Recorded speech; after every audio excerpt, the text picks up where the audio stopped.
എന്റെ ബഹുമാന്യനായ സുഹൃത്ത് സ്വാഗതത്തിൽ ഓർമ്മപ്പെടുത്തി അനിവാര്യമായതുകൊണ്ടാണ് ഈ വിഷയം ഇവിടെ ചർച്ച ചെയ്യേണ്ടി വന്നത് എന്ന് അടിവരയിട്ട് ഞാനും ഓർമ്മപ്പെടുത്തുന്നു.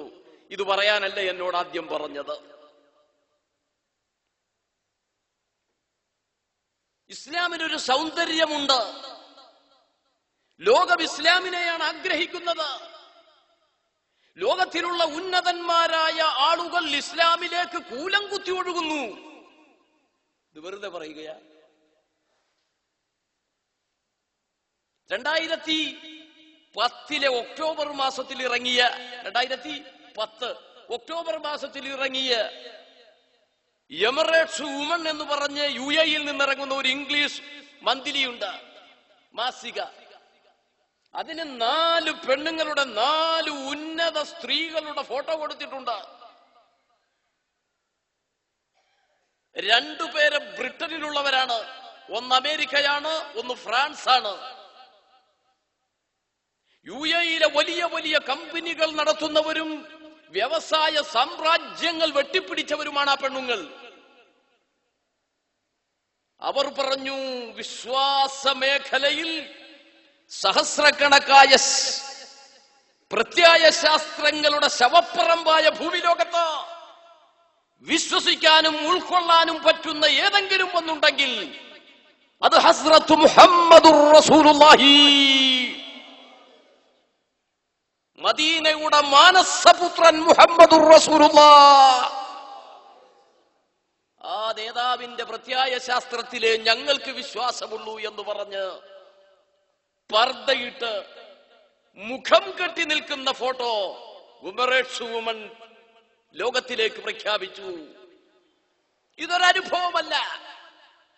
ഞാൻ പറഞ്ഞത് 14 നൂറ്റാണ്ടുകൾക്ക് മുമ്പ് മറഞ്ഞുപോയ ഒരു നേതാവിന്റെ പ്രത്യയ ശാസ്ത്രത്തെ മാനിച്ച് ലോകം ഇസ്ലാമിലേക്ക് വന്നുകൊണ്ടിരിക്കുമ്പോ ആ നബിതങ്ങളെ, ആ റസൂലുള്ളാന്റെ തിരുശേഷിപ്പുകളെ, ആ പുന്നാര നബിയുടെ വ്യക്തിത്വത്തെ അത്തരം മുസ്ലിം സഹോദരങ്ങൾ തെറ്റിദ്ധരിക്കുന്ന രൂപത്തിൽ മൈക്ക് വെച്ച് കെട്ടി താടിയും തലപ്പാവും വെച്ച് പ്രായമേറെയായെങ്കിലും ഉളുപ്പില്ലാതെ പ്രസംഗിക്കുമ്പോഴും വിമർശിക്കുമ്പോഴും സങ്കടം തോന്നുന്നു എന്നാ പറഞ്ഞതിന്റെ അർത്ഥം. അള്ളാഹു അവർക്കൊക്കെ നല്ല ബുദ്ധി കൊടുക്കുമാറാവട്ടെ. മറുപടി പറയേണ്ടി വരുമ്പോ നമുക്കും പ്രതിപാദിക്കേണ്ടി വരികയാണ്. അതിലുള്ള വേദന ഞാൻ ആദ്യം നിങ്ങളോട് പങ്കുവെക്കുന്നു. നിഷ്പക്ഷമായി ഈ സ്പീക്കറിന്റെ ശബ്ദം ശ്രമിക്കുന്നവരുണ്ടാവാം. നിങ്ങൾ പല്ലട കുത്തി മറ്റുള്ളവനെ മടുപ്പിക്കുകയാണോ എന്ന് ചോദിച്ചാൽ അതിനുള്ള മറുപടിയാ ഞാൻ പറഞ്ഞത്. മഹാനായ മുഹമ്മദുർ റസൂലുള്ളാഹ് സ്വലാത്ത് ചൊല്ലിക്കോ, അറിഞ്ഞുകൊണ്ട് തന്നെയാ പറയുന്നത്. ഇത് മാത്രമേ ബാലൻസ് ഉണ്ടാവുള്ളൂ. ക്രിസ്താബ്ദം 571 ഏപ്രിൽ മാസം 21-ാം തീയതി പശ്ചിമേഷ്യയിലെ സൗദി അറേബ്യ എന്ന് പറയുന്ന സ്ഥലത്ത്, അന്ന് സൗദി അറേബ്യ ഇല്ലെങ്കിലും വിശുദ്ധമായ മക്കയിലെ അറിയപ്പെട്ട തറവാടായ ഖുറൈശയിൽ അറിയപ്പെട്ട കാരണവരായ അബ്ദുൽ മുത്തലിബിന്റെ അവസാനത്തെ മകനായ അബ്ദുള്ളയിലൂടെ, ആമിനയിലൂടെ ക്രിസ്താബ്ദം 571 ഏപ്രിൽ 21 സുബഹിയോടടുത്ത സമയം ഹബീബ് മുഹമ്മദുർ റസൂലുള്ളാഹ് ജനിച്ചു. തിരുശേഷിപ്പ് നമുക്ക് പറയാം അതിലേക്കായി വരുന്നത്.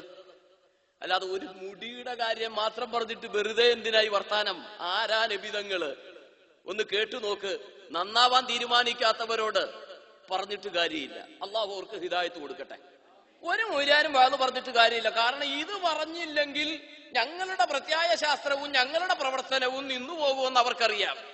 അപ്പൊ എന്നും കാന്തപുരത്തെയും സുന്നി പ്രസ്ഥാനത്തെയും വിമർശിച്ചെങ്കിലേ ഞങ്ങൾക്ക് നിലനിൽപ്പുള്ളൂ.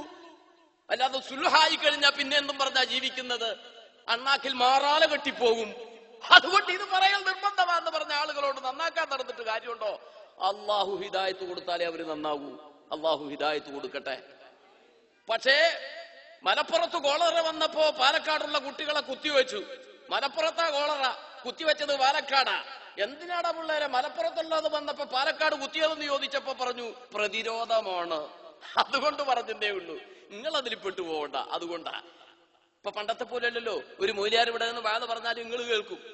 ഇപ്പൊ ഇരിക്കുന്ന സാധനം ലോകം മുഴുവൻ കേൾപ്പിക്കാൻ കഴിഞ്ഞു. കണ്ടോ, ആയിരിക്കുന്ന ലോകം മുഴുവൻ കേൾപ്പിക്കാൻ കഴിഞ്ഞു. അപ്പോ തെറ്റിദ്ധരിപ്പിക്കാനും നല്ലത് ഉദ്ദേശിക്കാനും നിമിഷങ്ങൾ കൊണ്ട് ലോകത്തിൽ വ്യാപിപ്പിക്കാൻ കഴിയുന്ന കാലമല്ലേ. അതുകൊണ്ട് ഓർമ്മപ്പെടുത്തിയേ ഉള്ളൂ.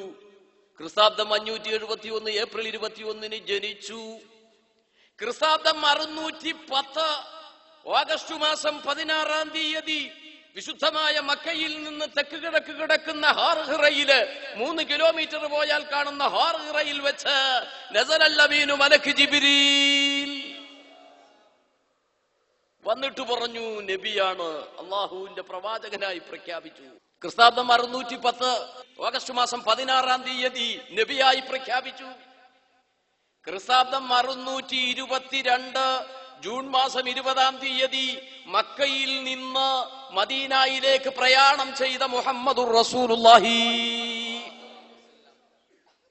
ക്രിസ്താബ്ദം 628 വീണ്ടും മദീനയിൽ നിന്ന് മക്കയിലേക്ക് മക്കം ഫത്ഹിനു വേണ്ടി 10,000 സ്വഹാബാക്കളുമായി വന്ന ഹസ്രത്ത് മുഹമ്മദുർ റസൂലുള്ളാഹി. ക്രിസ്താബ്ദം 632 ജൂൺ മാസം 8 തീയതി ക്രിസ്താബ്ദം 632 ജൂൺ 8 മുന്തിരിച്ചാറുകളുടെയും പരനീർ പുഷ്പങ്ങളുടെയും പരിമളത്തില് മദീനയിൽ അന്ത്യവിശ്രമം കൊണ്ട റഫീഖുൽ അലയിലേക്ക് ഉയർന്നുപോയ ഹബീബ് മുഹമ്മദുർ റസൂലുള്ളാഹി. ആ പ്രിയ നേതാവിന്റെ തിരുശേഷിപ്പുകൾ,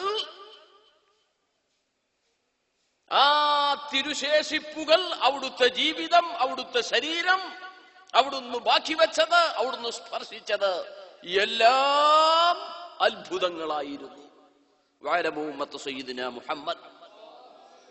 ഇവിടെ ഒന്ന് ശ്രദ്ധിക്കുക, ഇവിടെ ശ്രദ്ധിക്കണം. വിമർശിക്കുന്ന ആളുകൾ ഓർക്കേണ്ട ഒരു കാര്യമുണ്ട്. എന്തിനെയായി വിമർശിക്കുന്നത്? എന്തിനെയായി വിമർശിക്കുന്നത്?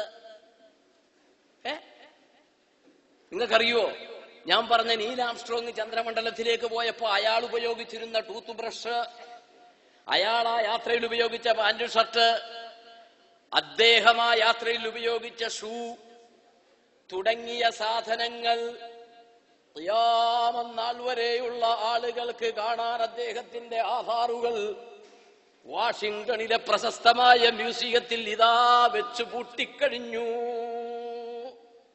അമേരിക്കക്ക് ടിക്കറ്റ് എടുത്ത് വരാമെങ്കിൽ കാണാൻ പോകാം. അയാൾ എന്ത് നല്ല കാര്യമാണ് ചെയ്തത്? ക്രിസ്ത്യാനി ഭരണകൂടത്തിന്റെ ഈമാൻ നിങ്ങൾ നോക്ക്. നല്ല ഒരു യാത്ര ചെയ്തു, ലോകം അംഗീകരിച്ച യാത്ര, ലോകത്തിലെ ആദ്യത്തെ യാത്ര.